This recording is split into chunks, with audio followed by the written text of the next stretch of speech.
Thank you for joining the Know It All podcast, another edition of Tate Tuesday. Today, we're going to talk about some of these quarterback battles that are coming to an end at training camp as we get ready to approach the start of the NFL season. September 9th is when it starts. But yeah, some of these battles in camp have been some good ones. We have some old quarterbacks, some veteran quarterbacks competing against some younger quarterbacks. And, so I'm here to give you who I think should win these jobs and be the starter in some of these quarterback battles. The first one I'll start with is in New England. Cam Newton versus Mac Jones. Tough battle. Cam Newton, a veteran, been injured for a couple years. Had a great beginning with the Patriots last year, first 3 games. Then he contracted COVID, and he was out, and he was never the same after that. So the Patriots, who let Tom Brady go last year, he went to Tampa, drafted in the first round, the 15th pick, Mac Jones of Alabama. Mac Jones is a Tom Brady type. You know, he does everything the Patriots want in the offense, which is they're trying to replicate what Tom Brady used to do. That's what offensive coordinator Josh McDaniels wants. He's not athletic. He's not going to get out the pocket and get yards with his feet or any of those kind of things like that. And, and obviously being a first-round pick, eventually he will be the starter. Just yesterday, it was some kind of discrepancy or something with COVID protocol tests, and Cam Newton is out of practice until Thursday. So Mac Jones is getting all the reps with the first team. All teams have one preseason game left, so I don't even know if Cam will play this game coming up. Mac Jones will probably start and probably look good. But I think at the end of the day, you got to go with the veteran, the former MVP Cam Newton. Doesn't mean Mac Jones won't eventually win the job and they put him in. We can see what happens. But for this one, I'm going with Cam Newton. My second QB battle is down in New Orleans. You got Jameis Winston versus Taysom Hill. They had a game last night. Jameis Winston looked really, really good. I think it was like 9 of 10 for like 140 yards, 2 touchdowns. Great numbers. Taysom Hill is Coach Sean Payton's project. He's been around for 3 or 4 years.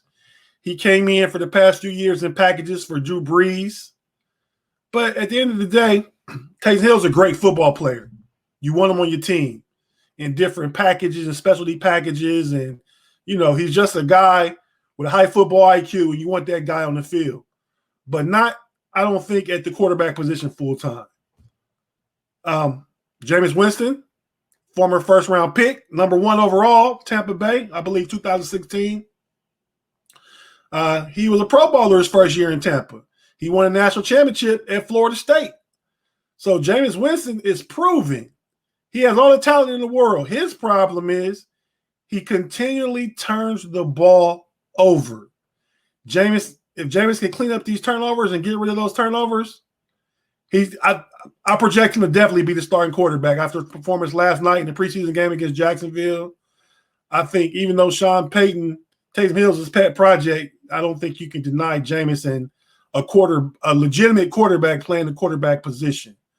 So I got Jameis winning that job. And, interesting stat, they've been talking for the past 4 or 5 years about the Patriots couldn't push the ball downfield because Drew Brees and his arm strength was, kind of deteriorating over the years, getting older. Last night, one of Jameis's touchdown passes, I believe the 43-yard to Marquez Callaway, 43-yarder was the longest air pass that New Orleans Saints have had since 2016. So just his ability to stretch the defense, that arm talent, because he was a first-round overall pick, I think we kind of got to go with Jameis Winston. That's where I'm leaning. The next battle is in Chicago. Chicago Bears. The Bears, their problem throughout their whole franchise history, I believe, has been the quarterback position. They've never really had that guy. They had Jim McMahon when he won a Super Bowl. I mean, he was a serviceable quarterback. He was more known for his antics and wild kind of way he carried himself at the time. You know, this is I'm old school. I'm old enough to remember this was the '85 Bear team, so we're going way back.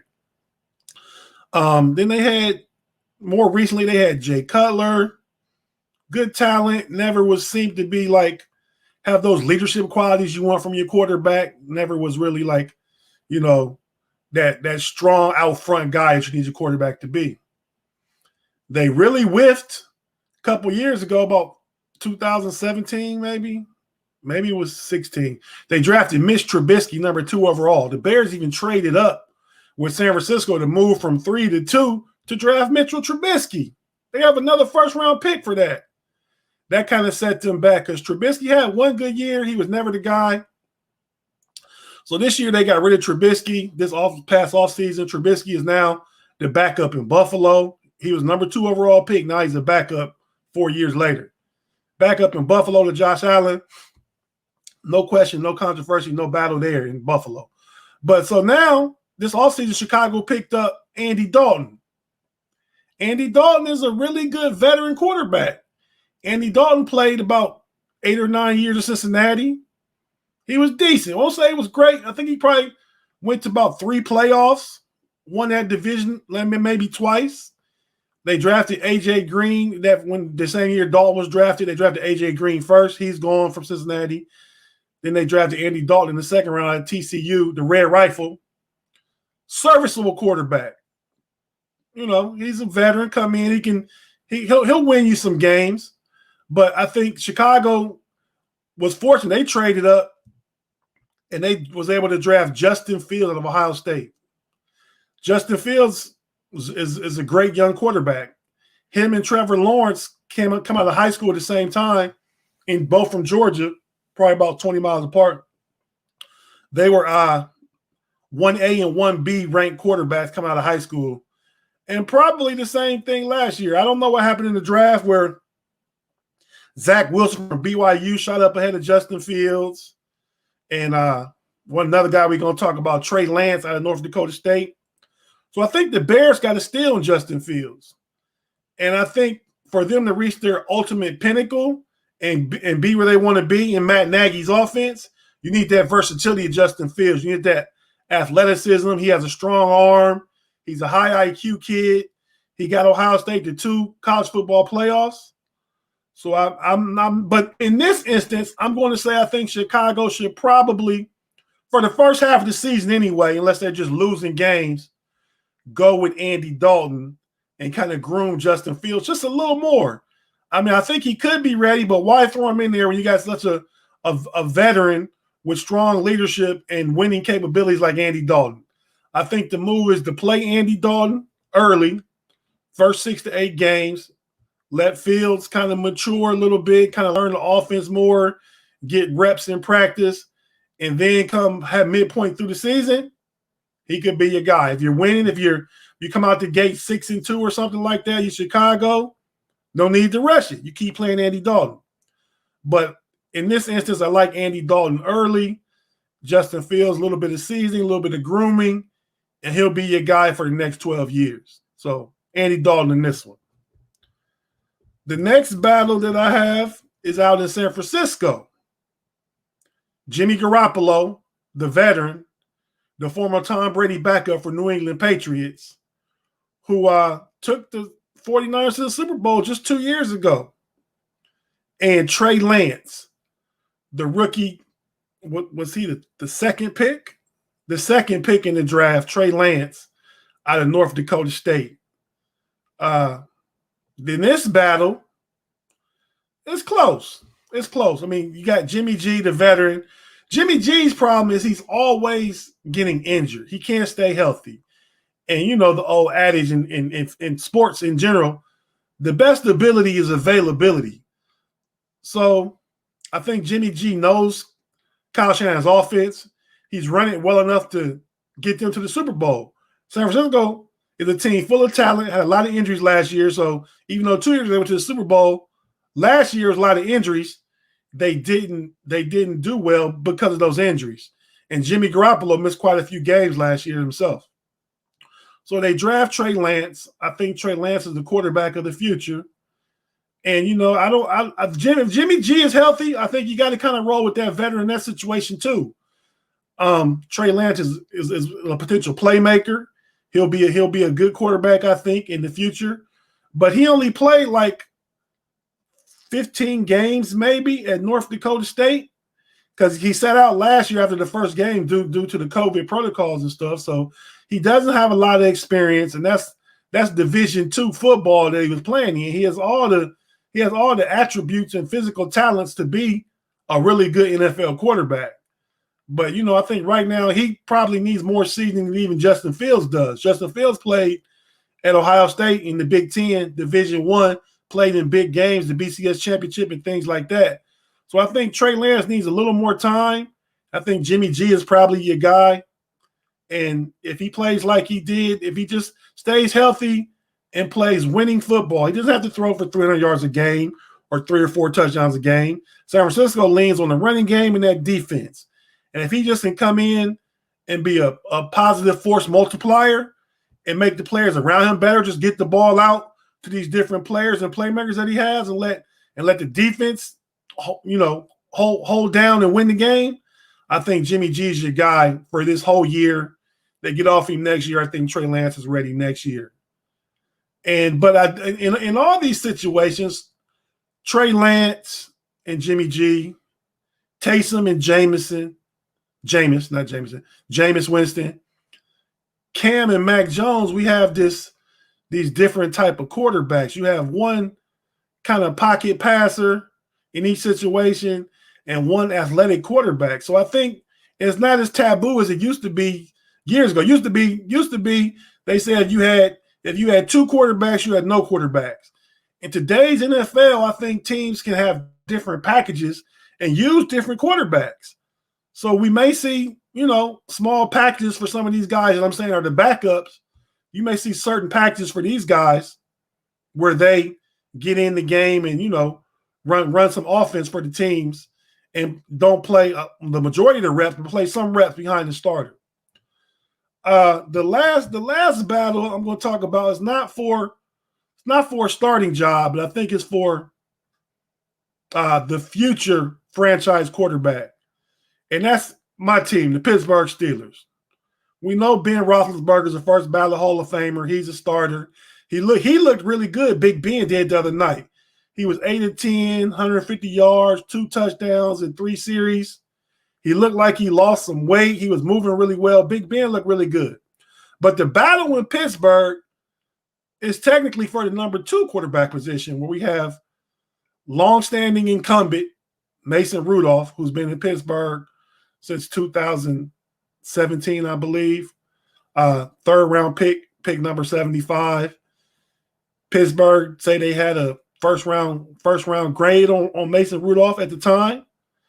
Then we have Dwayne Haskins, quarterback at Ohio State, drafted number 15 overall in the 1st round by the Washington Redskins in 2019. And it didn't really work out well in Washington for Dwayne. Some immaturity issues on his behalf, just a poorly run organization as it currently stands. I think Ron Rivera is in there, and he's turned some things around. They won a division last year, granted with a losing record, but they won the NFC East last year. And this year, they got off Dwayne Haskins. They released him at the end of last year. Pittsburgh picked him up on the futures franchise for really cheap. I think he's making $850,000 this year, which is pennies for a quarterback. It really is. You got Patrick Mahomes making $45 million. Dak Prescott making, how his deal is constructed, he'll make $75 million this year. And Dwayne Haskins is making $850,000. So it's kind of like a high reward, no risk kind of situation. Low risk, high reward situation. And in camp, they've both looked good. Mason Rudolph has a high completion percentage, up in the 70%. Haskins is like around 62%. I've watched all the games, and I keep up with the things. I look at some of the training camp practices and stuff like that. Haskins seems to take more shots downfield. So that completion percentage could be misleading because Mason Rudolph plays everything safe and kind of dinks and dumps all the time. Haskins kind of takes his shots. Haskins has led, I believe, 3 scoring drives this preseason, 2 touchdowns, 1 field goal. Might be a couple more field goals. Mason Rudolph has only led a field goal drive. I mean, great statistics, but not getting the ball in the end zone. And some of that is partly due because some penalties, some on the Steelers' offense and offensive linemen and things like that. I think the way this battle goes, and this is kind of a different one. I think Mason Rudolph is going to be Big Ben's backup this year. I think they'll keep Dwayne Haskins on the team as a third quarterback. Even though I think he's outplayed him. It's just the politics of it. They're paying Mason Rudolph $5 million. They signed him to a $5 million contract extension, and that's good backup money. I think Mason Rudolph is a good career backup. I really do. Backup. I think Dwayne Haskins has the potential with, tutelage from Big Ben and Mike Tomlin and being in a highly structured organization like Pittsburgh. I think Dwayne Haskins, and don't forget, like I said, he's a first-round talent. He threw 50 touchdowns his last year in college, not senior year. His last year in college, 50 touchdowns in the Big Ten. Broke Drew Brees' all-time record. So that's nothing to just sneeze at. With maturity and that leadership and structure, I think next year we'll have a battle in camp between Mason Rudolph and Dwayne Haskins. If Big Ben retires, like we think he's going to after this is his last year, I think we have a camp battle next year between Mason Rudolph and Dwayne Haskins. That if everything keeps trending in the same direction as it's been going for Dwayne Haskins, I see him winning that battle and being the Pittsburgh Steelers franchise quarterback of the future. So, that's just some of my thoughts and takes on this Tuesday for these quarterback battles as training camp is coming to an end this week. On Sunday, this weekend, we'll be on with Max and Juan, the Max and Juan podcast guys, breaking down the NFL teams this year, our predictions, who we think will win division. We're going to break down every division, every team this Sunday at 4 p.m. Central, 5 p.m. Eastern. Join us on the KnoItAllZ podcast. Be sure, if you like our content, be sure to like and subscribe. And thanks for joining me on this Take Tuesday. We see you Sunday.